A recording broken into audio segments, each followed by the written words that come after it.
জুবিনদাৰ ন্যায়ৰ ক্ষেত্ৰত মৃত্যুৰ যে গোচৰ দিলে হত্যা যে গোচৰ দিলে তাৰ ওপৰত তেওঁ সিৰিয়াস নহয়।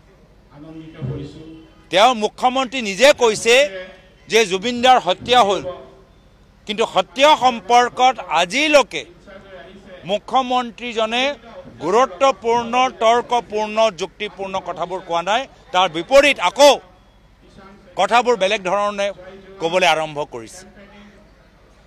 তো ৰাইজে নিজে নিবিচাৰে আৰু সেইকাৰণে ৰাইজৰ মাজত বিভ্ৰান্তি সৃষ্টি কৰিবলৈ আকৌ তেওঁলোকৰ সেই আগৰ হিন্দু মুছলিম কথাবোৰ ক'বলৈ বিচাৰিছে। আজি তাৰিখত অসমৰ জনসাধাৰণে জুবিনদাৰ অসমৰ দৰ্শনলৈ একত্ৰিত হৈছে আৰু হিমন্ত বিশ্ব শৰ্মা ডাঙৰীয়া মাত্ৰ নিজৰ মুখ্যমন্ত্ৰী গাদী বচাবলৈ আকৌ হিন্দু মুছলিম কাজিয়া লগাবলৈ চেষ্টা কৰিছে। কি হ'ল? শৰাইঘাটৰ শেষ ৰণৰ কথা কি হ'ল? শেষ ৰণ সম্পূৰ্ণ নহ'ল নেকি? শেষ ৰণত তেওঁলোকে বিজয় নহ'ল নেকি? কেন্দ্ৰত তেওঁলোকৰ চৰকাৰ, ৰাজ্যত তেওঁলোকৰ চৰকাৰ, ডাবল ইঞ্জিনৰ চৰকাৰ, 10 বছৰ তেওঁলোকে ক্ষমতাত আছে। কি কৰিলে তেতিয়া? এতিয়াও শৰাইঘাটৰ শেষ ৰণৰ শ্লোগানৰ পিছত এটা বেলেগ শ্লোগান ওলাইছে।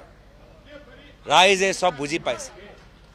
আৰু তৃতীয় যে শংকা যে ক্ষমতা গুচি যোৱাৰ পিছত অসমৰ মাজত মই কেনেকৈ থাকিম, ইতিমধ্যে হিমন্ত বিশ্ব শৰ্মা ডাঙৰীয়া ছিংগাপুৰত তেওঁৰ ঠিকানা ক'ত সেইটো বিচাৰ কৰি লৈছে, ডুবাইত তেওঁৰ ঠিকানা ক'ত সেইটো বিচাৰ কৰি ৰাখিছে, লণ্ডনত তেওঁৰ ঠিকানা ক'ত সেইটোও তেওঁ বিচাৰ কৰি ৰাখিছে।